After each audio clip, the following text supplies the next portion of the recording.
We have an excellent topic today, perfect for one or several cups of coffee. It's a topic I initially didn't fully understand, as I encountered it with some resistance.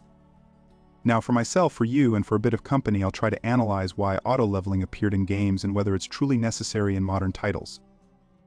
The trigger for this reflection was a question that popped up in my mind during my time with the Phantom Liberty DLC, who thought it was a good idea to enable auto-leveling here.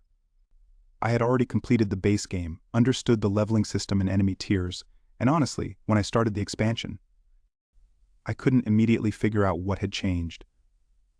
Imagine my disappointment when I realized that despite all the powerful perks I'd acquired, the enemies were always matched to my level, and I could never truly surpass them.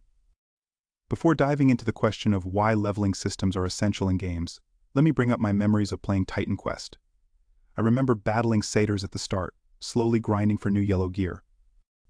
Then, a few dozen levels and a journey through Egypt later, I returned to that starting area. The once formidable enemies now fell in a single strike, scattering across the screen from the swing of my sword. This simple visualization of power growth comes from a game as far back as 2006.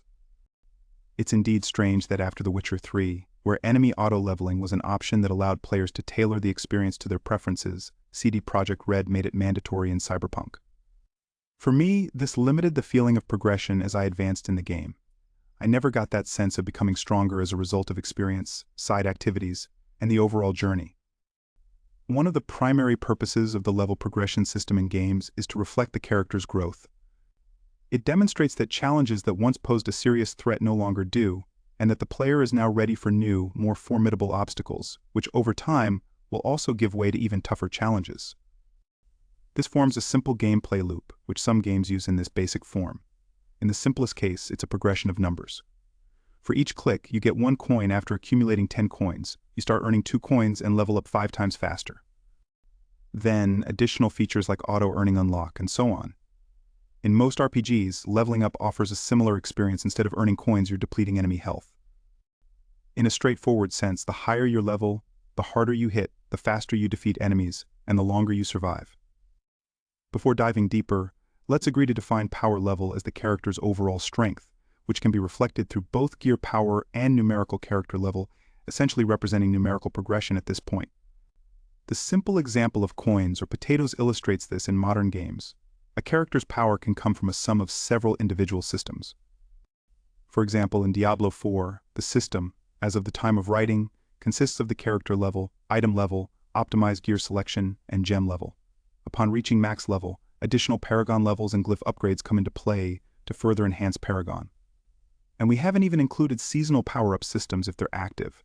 Behind all these systems lies the fundamental principle: more power means faster enemy defeat and greater survival. Additionally, new levels can unlock new abilities, spells, and systems. If at level 1 you strike with a simple sword attack, by level 5 your sword might ignite every 5 seconds, leaving a fire effect on enemies. At level 10 you might execute burning enemies with a single blow. This combo, unavailable at level 1, allows you to defeat enemies much faster at level 10 if you follow the correct sequence. There's a need for accurate button timing and perhaps a bit of luck, but the result, hidden under beautiful effects, is that you defeat enemies faster and survive longer. From the game designer's perspective, this allows for gradual teaching. Learning combos hit, ignite, explode teaches the player step by step. The player first learns to strike, then gets accustomed to the sword periodically setting enemies on fire, and then this rotation is further complicated by the ability to execute a burning opponent. Again, using a simple example, one might think that this could be done without. But not so long ago, I ventured into World of Warcraft WoW and personally felt the difference when you receive a character with all abilities and without a guide, like an inexperienced kitten, try to figure out what to do with it all.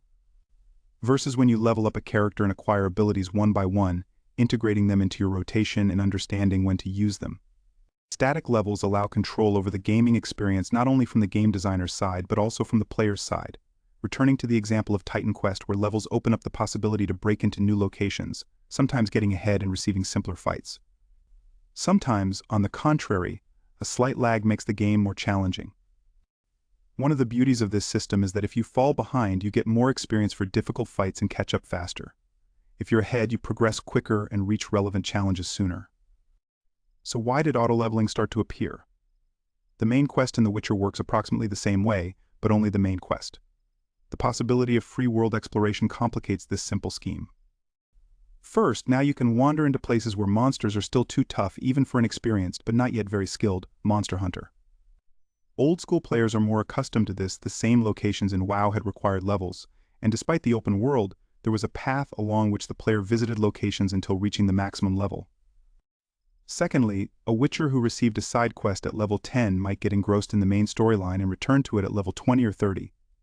And the most dangerous level 10 monster falls in a couple of hits, instead of providing an interesting, intense fight, which seems to correspond to the feeling of progress but breaks the plot-justified power of the enemy. Another problem with the standard leveling system is that the level of opponents affects both the difficulty and the reward.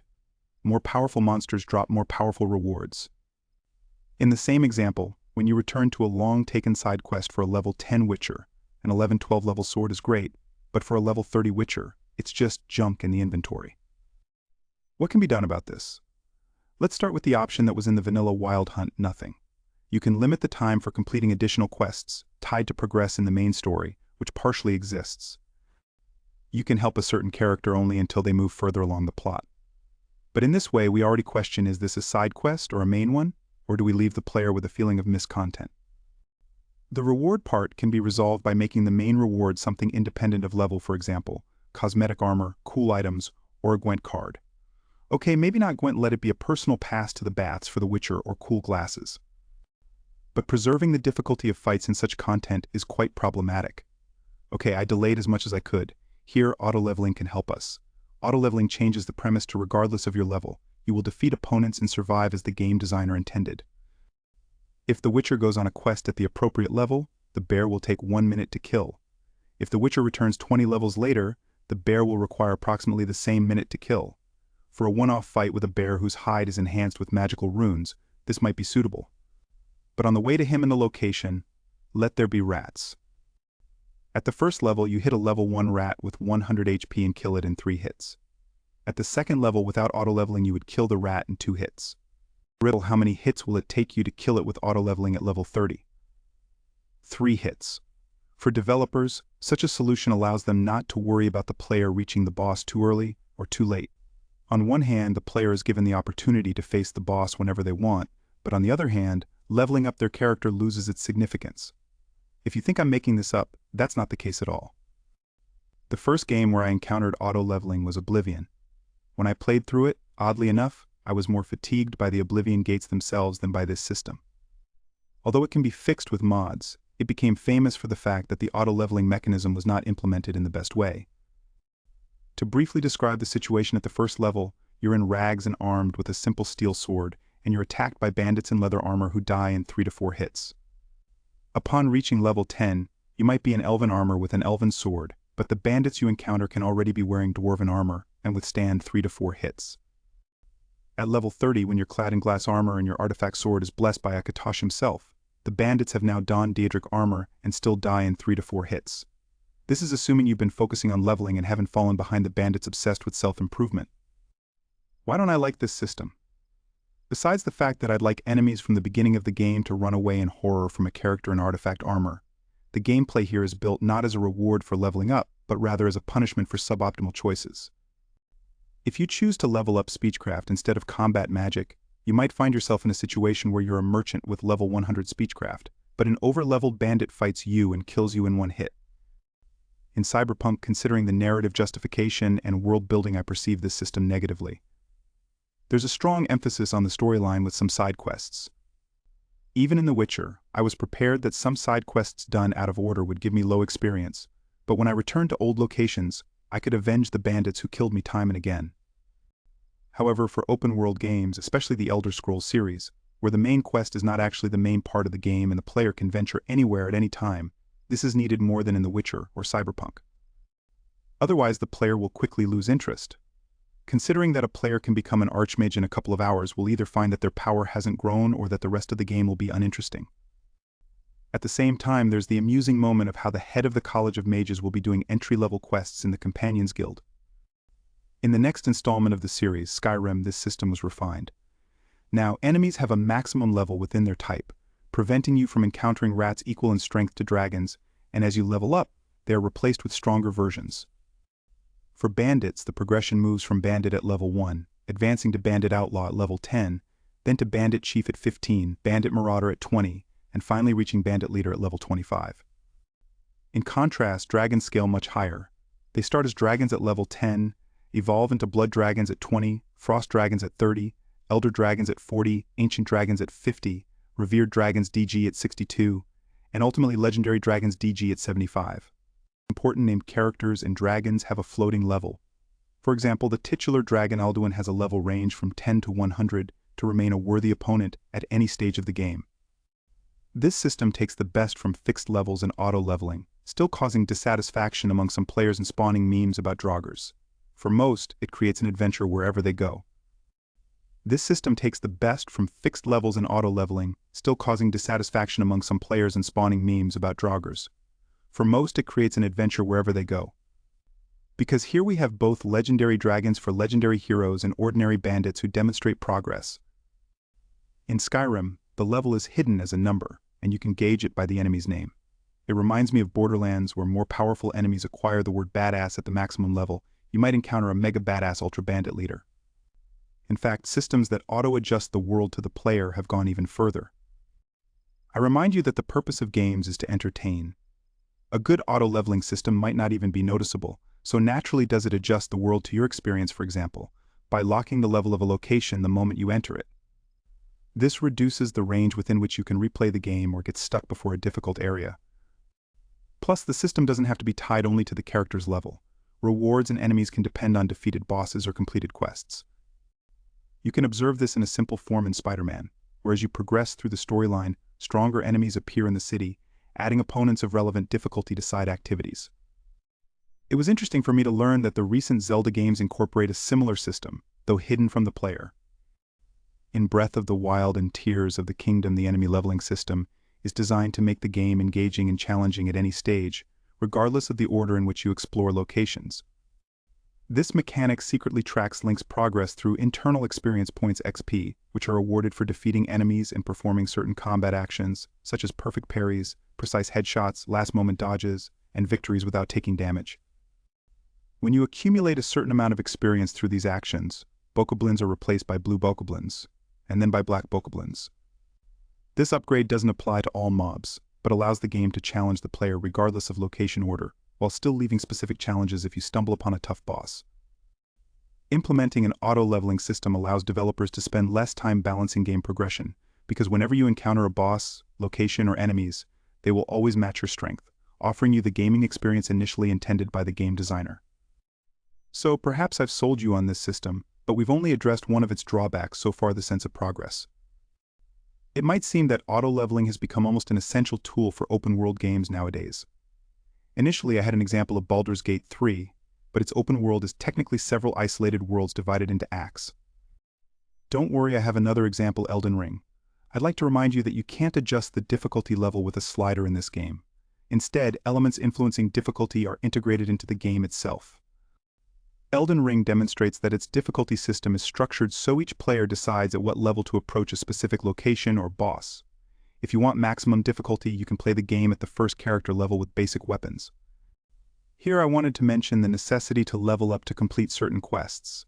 In Elden Ring, you can attempt to complete the game without sufficient leveling. I, of course, can't do that, but Elijaz, for example, completes Bloodborne in the time it takes me to defeat 2 bosses.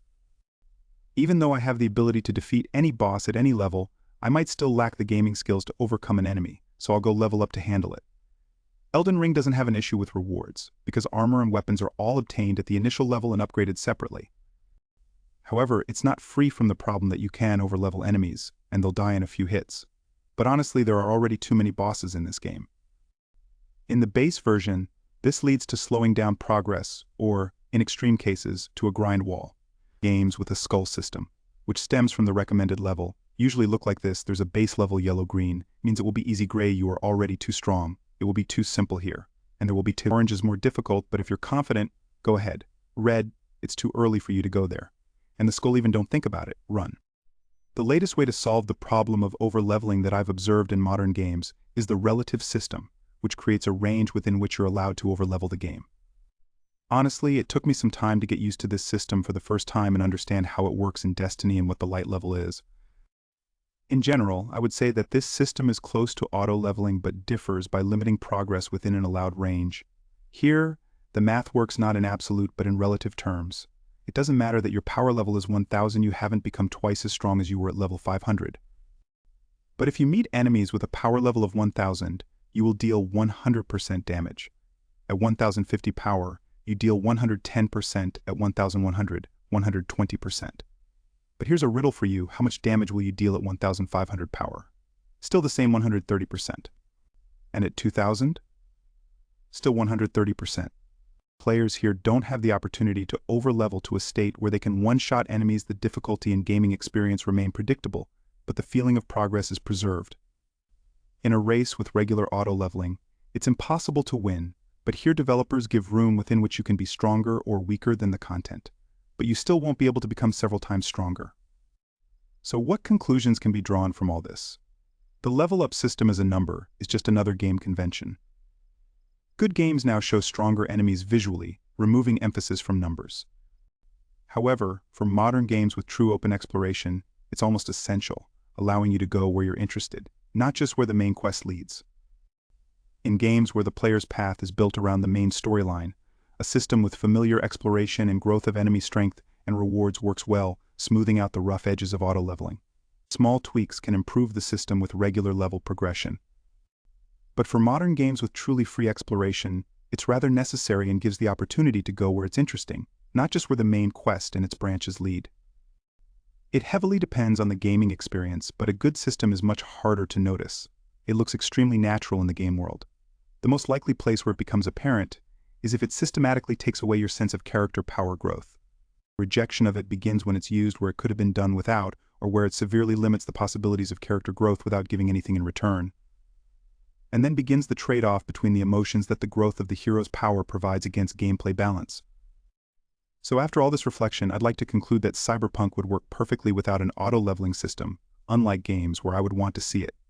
I hope CD Projekt Red won't watch this video. And if they do, maybe someday there will be a patch that will allow me to turn it off, just like in The Witcher.